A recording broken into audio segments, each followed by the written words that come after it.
Looking back, I see that my addiction story really started when I was 15.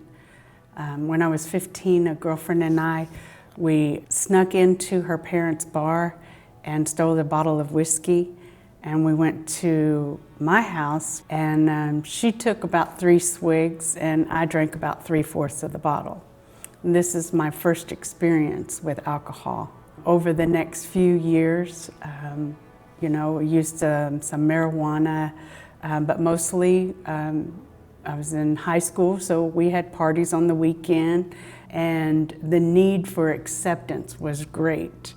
I remember being in class and asking a classmate, what do y'all do here for fun on the weekends?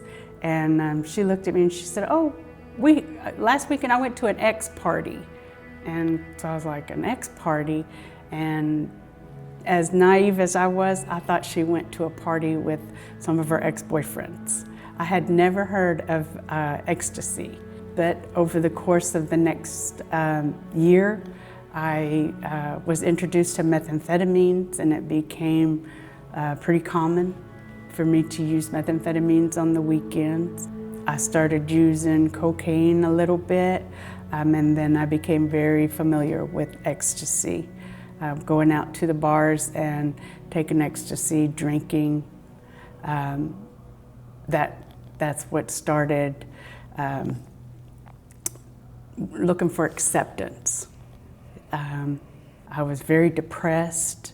After that, I went into a deep depression. I would use drugs. I ended up quitting school in the middle of my senior year of high school, and I just wanted to party. I got a job. I worked to support my habit. I lived at home. I eventually, the next year, went back and I did graduate, and that's one thing that I commend myself on. But that was a hard time emotionally. Very soon after that, I met someone and we were dating. I had a conversation with one of my brothers. My dad was obese, and so my brother told me that my dad was about to die because he was so large. I always dreamed of having that father-daughter dance, walking down the aisle, and so when he asked me to marry him, I said yes. So we had the wedding, the father-daughter dance. My dad did not die, but I was in a relationship that I really wasn't supposed to be in. He had anger issues. I had stopped using going into being in that relationship. Over the course of a few years, my heart grew bitter, and I wanted out of the marriage. And one day we had a big fight, and I've seen that as my exit. And so we divorced, and but stepping out of the marriage, I just wanted to be free.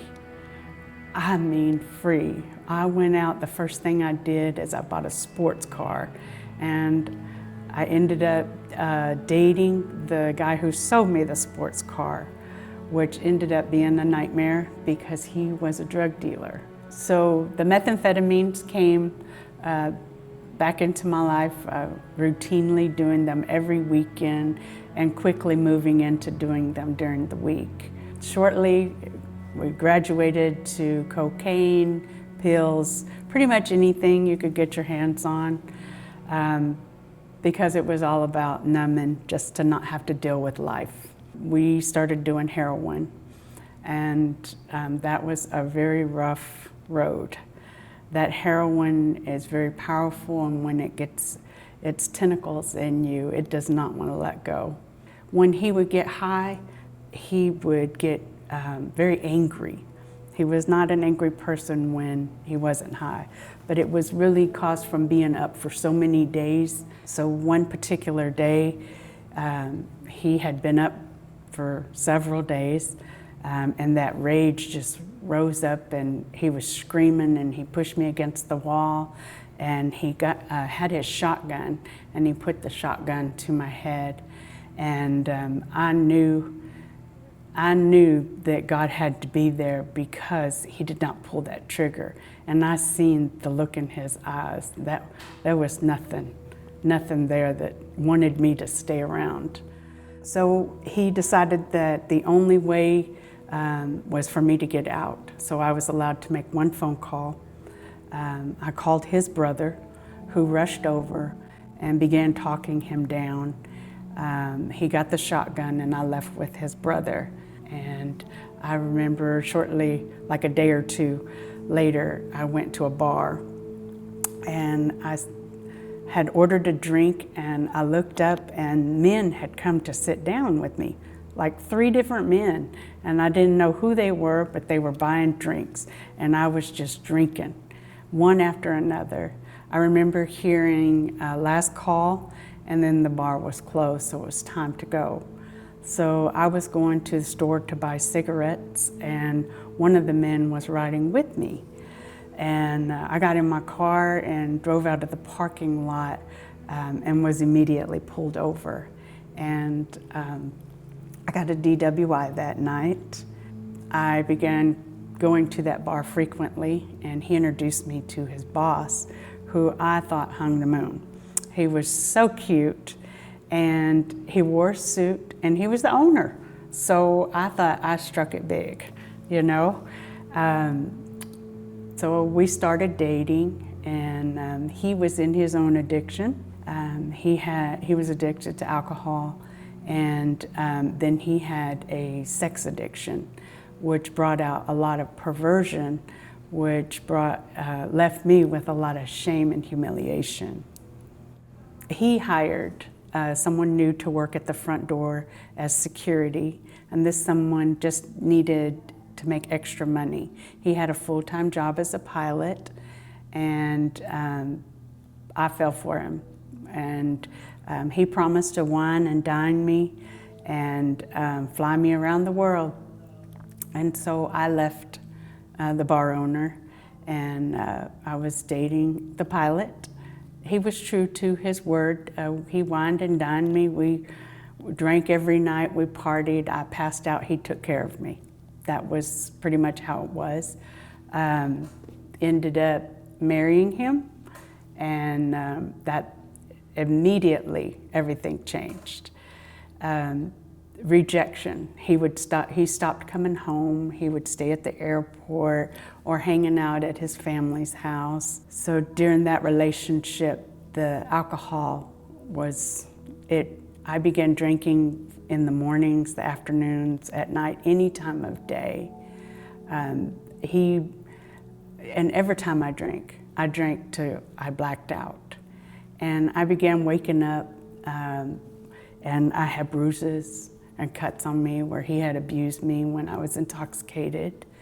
I had woke up too many times to count with him finishing having sex with me as I was blacked out.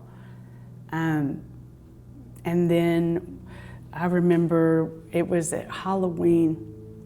We were driving down the highway, and we had gone to a haunted house. And he was really angry, and he was driving really fast. I had thought I lost my cell phone, and so he was throwing a fit. And I remember him looking down right at my seatbelt, which I did not have on. And he looked down, and he looked up, and he slammed on the brakes. And I went right into the windshield, causing bulging discs in my neck. And to this day, I can't sleep on a pillow. But shortly after that, I was so tired. I was so tired of the confusion. I was tired of not knowing what had happened the night before because I was intoxicated. And so I vowed that I would never drink again. And that was on New Year's in 2004. And for months, I held true to that commitment to myself. I was so proud of myself. So it seemed like life was going well. I was sober And the next thing I know, I had stumbled upon these receipts. And when I looked at the receipts, really what it was physical evidence that my husband had cheated on me. And I remember looking down at the receipts and the ground beneath my feet shaking.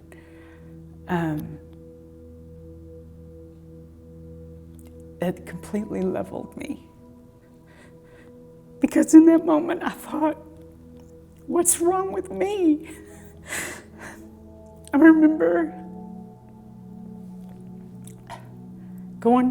I went to methamphetamines because I thought, oh, I've gained weight. That's why he doesn't want to be with me. So let me do some meth and lose the weight. And so I turned to meth and I got lost in numbing the pain. So it seemed as though we were going to try to work it out. But I kept finding out that he had been with someone else, then someone else. And I moved out. And that December, I signed the papers for divorce. I was so broke, I couldn't even get a job anywhere. All my life, I could get a job. Anybody would hire me. But for some reason, I could not get a job, and I couldn't figure it out. And I had continued the meth. I went from methamphetamines, is what they call it, to ice, which is the hardcore meth. And I didn't even know that it was hardcore at the time. But I remember getting a phone call one day, and it was from a previous boss from when I was living in South Texas. And he told me, he said, Sherri, I don't know what you're doing. All I know is I'm supposed to call you and tell you that if you don't quit, something really, really bad is going to happen. And this is someone that I had no contact with. And so I took it kind of like a threat. I was like, oh my gosh, what's happening here, you know? And then soon, you know, all you have to do is get high one more time and then you forget about something like that. And so my addiction carried on. So I stayed high the entire weekend and going back and forth between the dealer's house and a friend of mine's house. So on my way there, as I was driving down the road, my body gave out and I fell asleep behind the wheel. And my vehicle hit the back of another vehicle that was stopped at a red light. And it actually caused a multi-car collision because it was rush hour and there were a lot of people at that light. But the impact of my vehicle hitting his vehicle, it killed him. And that is the reason that I'm incarcerated. Intoxicated manslaughter is what they charged me with. As I sat in Dallas County waiting to come to TDCJ, I remember in the middle of the night, they woke me up and they put me in a holdover cell. And when you're in a holdover cell, it is so bright in there. And so I'm crying out to God, asking, what is happening? What is going on? And a flash of light went before my eyes. And I heard the audible voice of God say, I am a God of second chances. And I had caught my breath. I was like, oh, I didn't know that. Because that was like, what? Because I didn't know anything about him. And so I went back to my pod, and I was just like, I couldn't believe it. And so when I found the Lord, truly found the Lord, was in the faith-based dorm on the hobby unit. Years ago, it was amazing. We were doing the study, Experiencing God. That study really showed me, I learned that God had been there all along with me. And to know that in those dark moments of my life that were so embarrassing and hurtful, that he was right there. And there was no doubt that He protected me from harm, and that there's no doubt that He allowed me to come here to truly develop a relationship with Him. My biggest goal for myself right now is to learn as much as I can about recovery so that I can inform the ladies that come through the program so that they are fully ready. Our biggest downfall in the Strive program would be relapse once someone gets out. And so if there is something that I can do to help them, help prevent them from relapsing, then that to me is it. When I came into the Strive program, I started leading or facilitating the recovery groups. And the ladies that are in my groups, they are 12 weeks from going home. From start to finish, it's 12 weeks. And in that time, what we discover is that 99.9% of the women that come through are not ready to take care of their sobriety when they get out. They do not have a plan. Pretty much everyone that comes through there, they believe that they've been delivered of an addiction because they are in a forced sobriety, sober environment. That's what this is. It's forced sobriety. We have triggers back here, in prison, and we have to learn how to deal with those triggers in here. But when we get on the other side of the fence, boy, those triggers are really going to be hitting us right and left. Ones that we cannot deal with in here. And so we have to really think about it and plan ahead. And so that's what the ladies have started learning in our recovery group, is thinking about, what is it that they need to be prepared to deal with when they get out. Because that relapse prevention plan, it's necessary. A relapse prevention plan includes all of your relapse factors. Relapse factors are your danger zones, anything that's going to be dangerous for you when you get out. It also includes your support group, phone numbers, how to get in touch with them, and an escape plan for when you hit those danger zones. Now, the different areas that you have to maintain in your recovery is your physical, your mental, and your emotional warning signs. Okay, an example of a mental warning sign would be sitting there and just thinking about, well, if I could just do a little bit of meth, then I would have the energy to get up and get everything done on my to-do list. And to just sit there and think about that and think about that. That is a mental warning sign that, hey, I'm about to go down south when it comes to your sobriety. You have to take control of that, and you have to have a plan when that happens, because it is going to happen. Now, a plan that you could have for your mental, mine was getting up and doing something. Whether it be exercise, a hobby, just getting up and getting busy. And if you get busy physically, then your mind is going to get busy. Now, when it comes to physical warning sign, a physical warning sign would be me being around a group of people that are high.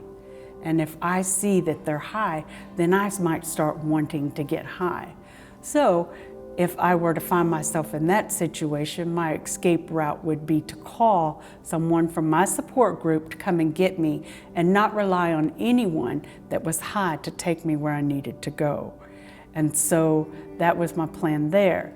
For my emotional warning sign, my emotions really, that was a hard place for me. But let's say rejection.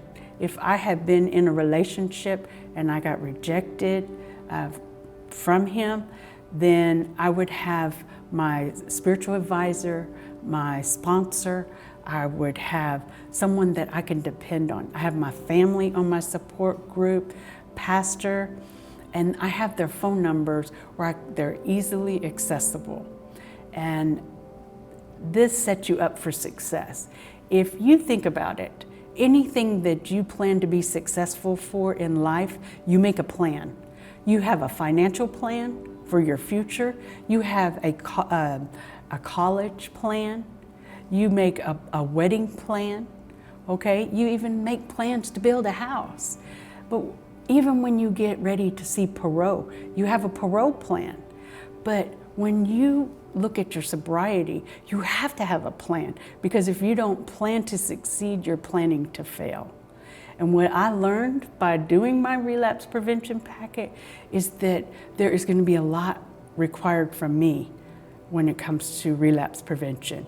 I'm going to have to be mindful at all times of who I'm around, what I'm doing, and what I'm thinking.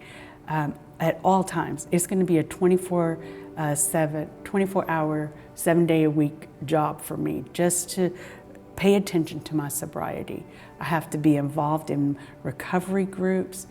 It's going to take a lot of effort. I have to intentionally take my thoughts captive. I have to really think, okay, wait a minute. Is this what God says about me? Is this what I know about myself? Or is this an attack from the enemy? Or is this just one of those old pathways of my default way of thinking?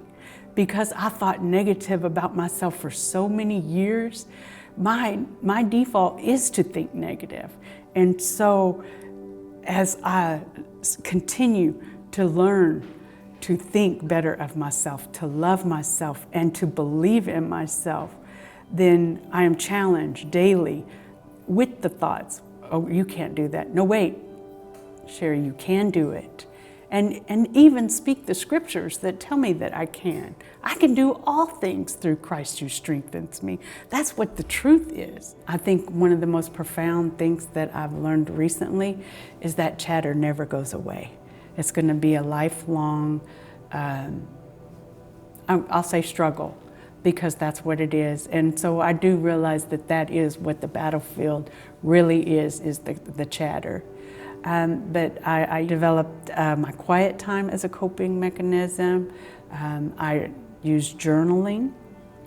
Exercise is an amazing coping skill for an addict, because sometimes we don't understand our emotions. And when we're in the heat of that emotion, if we can just burn that energy, then we come out of that exercise just relaxed, and we're able to actually think, those good thoughts and figure out, oh, that's what was going on.